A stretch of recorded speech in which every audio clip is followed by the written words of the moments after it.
কথা ছিল ১৬০ জন যাত্রী নিয়ে ইন্দিরা গান্ধী আন্তর্জাতিক বিমানবন্দর থেকে রওনা হয়ে বিকেল ৪:৫ নেতাজি সুভাষচন্দ্র বসু আন্তর্জাতিক বিমানবন্দরের মাটি ছোবে এয়ার ইন্ডিয়ার বোয়িং 787 ড্রিমলাইনার। তারপর ১ ঘন্টার বিরতির পর ফের তার উড়ে যাওয়ার কথা ছিল রাজধানী দিল্লির উদ্দেশ্যে। জানাই ছিল মাত্র ১ ঘন্টার তরে সে আসছে শহরে। শহরের বুকে প্রথম ড্রিমলাইনারকে দেখতে উৎসাহ ছিল, কিন্তু সেখানেও বিভ্রাট। নেতাজি সুভাষ থেকে ফের ইন্দিরামুখী নবতম এই স্বপ্ন উড়ান সব মিলিয়ে ছাড়তে দেরি করল প্রায় ১ ঘন্টা। প্রথমে দিল্লি থেকে কলকাতা পৌঁছতে মিনিট ১০ দেরি করে ড্রিমলাইনার।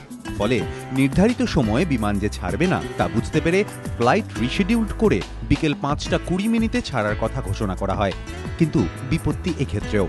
ডিব্রুগড় থেকে সংযোগকারী বিমানের দেরিতে অবতরণের জেরে এবং রানওয়ে ব্যস্ত থাকার ফলে ফের বদল করতে হয় এয়ার ইন্ডিয়ার এই স্বপ্ন উড়ানের দিল্লি চলো। সব মিলিয়ে ২৪২ জন যাত্রী নিয়ে মিনিট ৪৫ দেরিতে সন্ধ্যে ৬:০৫ ফের দিল্লির উদ্দেশ্যে যাত্রা শুরু করে ঝাঁ চকচকে এই স্বপ্ন উড়ান। উড়ান সংস্থার তরফে জানানো হয়েছে মোট ২৭টি ড্রিমলাইনার কিনবে এয়ার ইন্ডিয়া।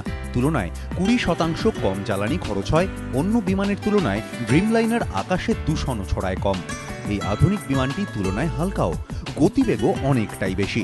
ঘন্টায় সর্বোচ্চ ৯০০ কিলোমিটার গতিবেগে উঠতে সক্ষম ড্রিমলাইনার।